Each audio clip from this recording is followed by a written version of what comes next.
Hello everyone, I hope you're having a wonderful day. Today, we're spending a rare, warm day of healing. Yuri cooks dinner, holds Tu Tieu's hands, and Mrs.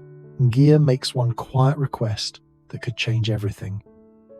Don't forget to subscribe so you won't miss the next episode. The morning didn't feel like a chase. No buzzing phones, no tense whispers by the door, no sudden footsteps in a hallway that made everyone freeze. Just soft light, quiet air, and the sound of Yuri moving around the kitchen like he belonged there, like he was determined to make the world gentle again, even if only for one day. Tu Tieu sat at the small table with both hands wrapped around a warm mug. She watched Yuri without saying much, because the calm felt fragile. Like if she named it out loud, it might vanish.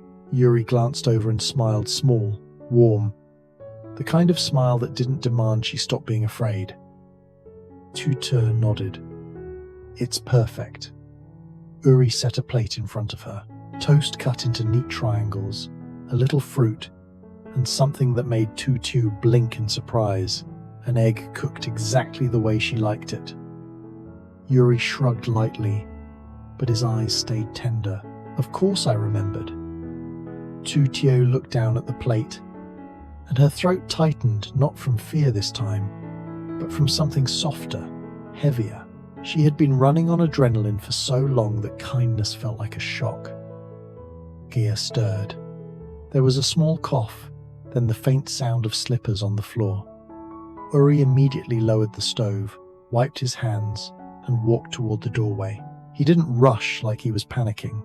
He moved like he was caring. "Good morning, Mum," he said gently. Mrs. Nghia appeared in the doorway wearing a cardigan, hair slightly messy, eyes tired but calmer than yesterday. When she saw Yuri, her face softened in that quiet way mothers do when they're relieved but trying not to show it too much. "You're up early," she murmured. Yuri smiled. "I wanted to make breakfast." Mrs. Nghia's gaze shifted to Tu Tieu, and the softness deepened. Tu Tieu stood quickly, a little too quickly, like she was still stuck in emergency mode. "Good morning, Mrs. Nghia.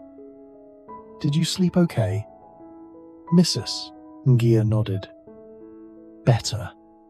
Yuri pulled out the chair for his mother and guided her gently, like she might crumble if the day pushed too hard.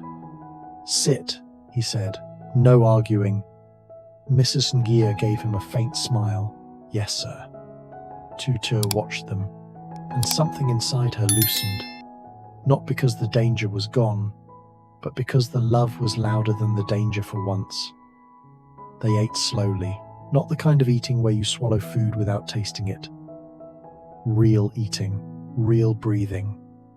Mrs. Nghia sipped tea and watched Yuri with a careful expression, like she was studying him, checking if he was truly okay. Finally she whispered, "Yuri, are you eating?" Yuri chuckled softly. "Mom, I'm serious," she said. "You've been taking care of everyone." Yuri sat back and lifted his hands in surrender. "I'm eating." For the first time in days, the room felt like a home, not a hiding place. After breakfast, Tu Tieu offered to wash the dishes. Mrs. Nghia started to protest, but Tu Tieu shook her head. "Please," she said softly, "let me do something normal."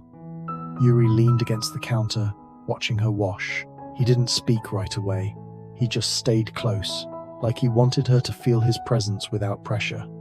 When Tu Tieu finished, she turned and found him still there, eyes warm. She asked, half smiling. Yuri smiled back. "Nothing. I just like seeing you breathe." Tu Tieu blinked hard. "Yuri." He stepped closer. "Careful. You've been holding your breath for days," he murmured. "Today, I want you to exhale. I don't know how." Yuri gently took the towel from her hands and set it aside. Then he took her hands, both of them palms warm. "Steady. Like this," he said quietly. In and out. Tu Tieu followed, shaky at first, then slower. Uri's voice stayed low. You don't have to be strong every second. You don't have to earn peace. You're allowed to have it. Tu Tieu's tears slipped free. She tried to wipe them, embarrassed, but Uri didn't step back. No shame, he whispered. Not with me. In the living room, Mrs. Nghia watched them without interrupting. Her eyes were wet too, but she looked thankful, like she had been praying for her son to have this kind of love. Later, Uri suggested they step outside for a little while, just the front porch, just a few minutes of air. Mrs. Nghia stayed inside to rest, wrapped in a blanket with her tea. Outside, the day was mild. The sky wasn't bright, but it was soft, the kind of weather that made you want to walk slowly. Uri sat beside her, close enough that his shoulder brushed hers. For a while, neither of them talked. They didn't need to. Then Uri spoke quietly. When I was a kid, my mum used to sit on our porch after work. Tu Tieu turned to him. Like this? Uri nodded, eyes distant with memory. She'd take off her shoes, rub her feet, and pretend she wasn't tired. Tu Tieu smiled softly. Mums do that. Uri smiled too, but it faded into something more tender. I used to bring her water. I thought it was a big deal, like I was saving her. Tu Tieu's voice was small. Sometimes I think, that's why I'm like this now. I don't know how to stop taking care of people. Tu Tieu swallowed. That's not a bad thing. No, Uri agreed gently. But it can become heavy. He paused, then looked down at his hands. I'm afraid of failing, he admitted. Afraid of not protecting the people I love. Tu Tieu's heart tightened. She reached for his hand, threading her fingers through his. You haven't failed, she whispered. Uri's eyes lifted to hers, vulnerable. How do you know? Tu Tieu smiled through tears. Because you're still here. You didn't run, you didn't break, you didn't turn cold. Uri's throat moved like he was swallowing something painful. Tu Tieu squeezed his hand. And you never made me feel small. Not once, even when everything was falling apart. Uri's eyes shined. You don't deserve harshness, he said softly. You deserve gentleness. Then, let me give you some too. Uri stared at her for a long moment, then leaned his forehead lightly against hers. Not dramatic, just close. Okay, he whispered. I'll let you. They stayed like that, breathing the same air, letting the quiet do its work. When they went back inside, Mrs. Nghia was awake, watching a small TV show with the volume low. She looked up and smiled faintly when she saw them. Uri walked over and adjusted the blanket around her shoulders. You comfortable? Mrs. Nghia nodded. I am. Tu Tieu sat near her and offered her another cup of tea. Mrs. Nghia accepted it, then hesitated, as if she had something on her mind. Finally, she looked at Tu Tieu. Thank you, she said quietly, for staying. Tu Tieu's eyes filled. Of course. Mrs. Nghyia's voice shook. Uri has always carried too much. When I disappeared, I thought I was protecting him, but I only gave him more weight. Uri reached for his mother's hand. Mum, he murmured, you're here now. That's what matters. Mrs. Nghia nodded, tears slipping. Still, thank you, Tu Tieu. Tu Tieu swallowed hard. I love him, she whispered. So I won't leave. Mrs. Nghia squeezed her hand gently. Then I can rest. The afternoon passed in small, ordinary ways. Uri helped his mother organize her medicine for the week. Tu Tieu labeled the bottles in neat handwriting. Mrs. Nghia told them stories, little ones. harmless ones about Yuri as a child. Tu Tieu laughed, and Uri groaned in mock embarrassment. And for a moment, the world felt normal again. As the sun lowered, Uri stood at the window and looked outside. Then he turned back to Tu Tieu and Mrs. Nghia with a soft smile. "Dinner," he announced. "Simple, warm, no arguments." Tu Tieu smiled. "Yes, chef." Mrs. Nghia laughed quietly. "Bossy." Uri grinned. "Only when I'm feeding the people I love." Dinner wasn't fancy, but it felt like a miracle. Uri kept it simple: warm soup, rice, steamed vegetables, and a small dish he remembered from childhood. The kitchen filled with a gentle smell that made the whole place feel less like a temporary shelter and more like a home that still had a future. Tu Tieu helped by setting the table carefully, like the act itself mattered. She smoothed the napkins, aligned the spoons, and placed a small vase with a single flower in the middle. Nothing dramatic, just a quiet reminder that beauty could exist even after fear. When Yuri noticed, he paused, smiling. "You did that?" Tu Tieu shrugged, trying to act casual. "I just wanted it to feel normal." Yuri's eyes softened. "It does, Mrs. Nghia watched the two of them with a tender expression, like she was watching a wound slowly close. They sat down together, not scattered in different rooms, not eating in silence, together. Yuri ladled soup into his mother's bowl first, then Tu Tieu's last. He filled his own because Tu Tieu had gently insisted earlier that he wasn't allowed to forget himself anymore. Mrs. Nghia lifted her spoon and took a taste. Her eyes watered almost immediately. Yuri froze. Nghia shook her head quickly, smiling through tears. "No, it tastes like before." Tu Tieu's throat tightened. She looked down at her bowl so she wouldn't cry too obviously. Yuri reached across the table and touched his mother's hand. "We'll have before again," he whispered. "Just with new memories too." Mrs. Nghia nodded, her fingers squeezing his. Halfway through dinner, Mrs.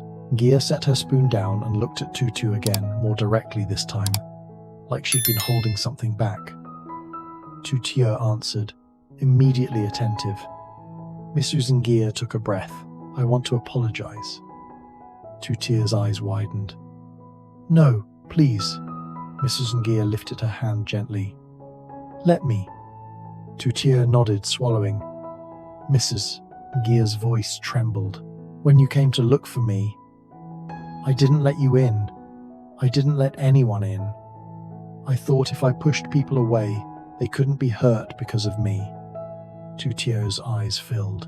"You were scared." Mrs. Nghia nodded. "Yes, but fear can make us unkind." Yuri spoke softly, protective. "Mom, you weren't unkind. You were trying to survive." Mrs. Nghia looked at him with guilt. "Still, I hurt her." Tu Tieu shook her head quickly. "You didn't hurt me. You just scared me." Mrs. Nghyia's lips trembled. "That is still something." Tu Tieu reached across the table and took Mrs. Nghyia's hand. "You're here now," she whispered. "That's all I wanted." Mrs. Nghia squeezed her hand gently. "Thank you for loving my son." Tu Tieu smiled through tears. "It's easy." Yuri looked embarrassed for half a second. "Okay, both of you, stop making me emotional while I'm eating."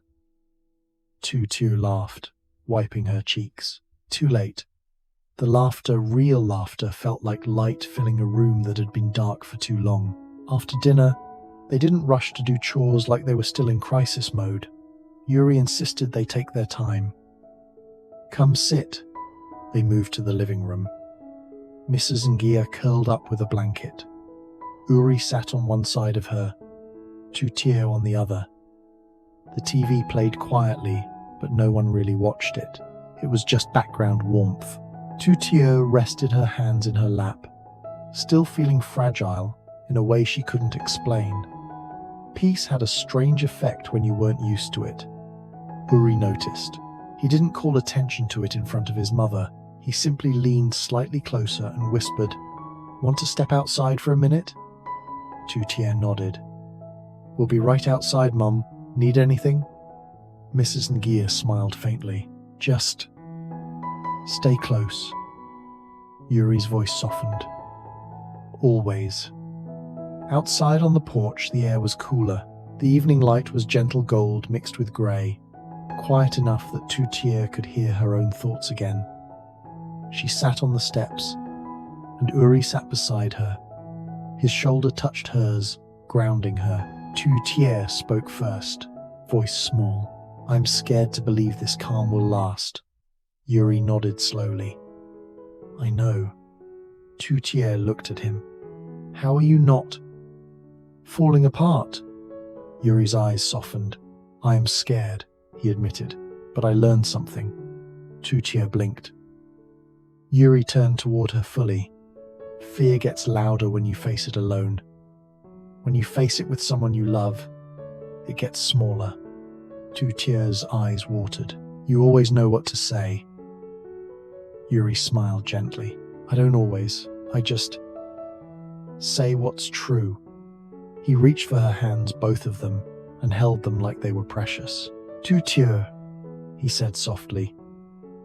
"You've been brave in ways you don't even notice. And I don't want you to think you have to earn my love by being strong." Tu Tieu swallowed hard. "I don't know how to be anything else." Uri's thumb brushed over her knuckles. "Then we practice," Tu Tieu whispered. "Practice what?" Uri leaned closer, voice warm. "Practice letting someone take care of you too." Tu Tieu let out a shaky laugh. "You make it sound easy." Uri smiled. "It's not easy, but it's worth it." For a moment, Tu Tieu just looked at him, really looked. The calm in his face, the gentleness in his eyes, the steadiness that never turned into harshness. Uri's expression softened like something inside him cracked open. "Then let me love you the way you deserved all along," he said quietly. Tu Tieu's tears spilled. She leaned forward, and Uri wrapped his arms around her, slow, careful, like he was giving her space to breathe even while holding her. They stayed like that for a long moment, letting the quiet do its healing work. When Tu Tieu finally pulled back, she wiped her cheeks and tried to laugh at herself. "I'm a mess." Uri smiled gently. Nghia looked up immediately, relief in her face. Uri sat beside her again and took her hand. "We're here." Mrs. Nghia nodded, eyes wet. "I'm not used to being cared for." Uri smiled softly. "Get used to it." Tu Tieu sat on the other side and gently rested her hand on Mrs. Nghia's arm. "You took care of Uri his whole life," she whispered. "Let us take care of you now." "I don't know what I did to deserve you both," Uri answered without hesitation. "You loved me, that's enough." Extended ending.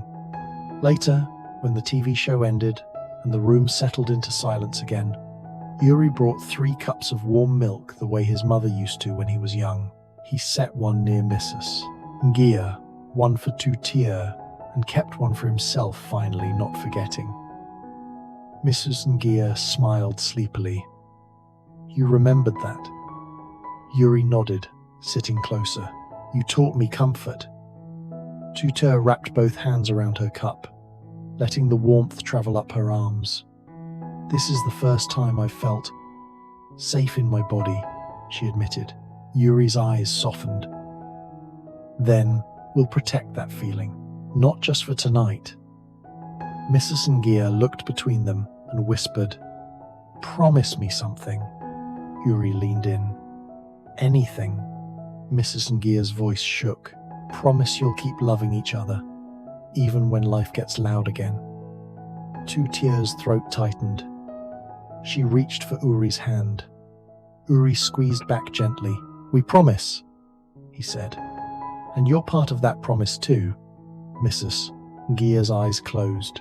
tears slipping, but her face finally relaxed. Within minutes, her breathing turned slow and even. Tu Tieu rested her head on Uri's shoulder. Uri kissed the top of her hair, and for one warm night, the world didn't feel like a battlefield, just a home learning how to heal. Uri creates a rare day of calm to help Tu Tieu and Mrs. Nghia heal after days of fear. He cooks a simple breakfast, speaks gently, and reminds Tu Tieu she's allowed to exhale and let someone care for her too.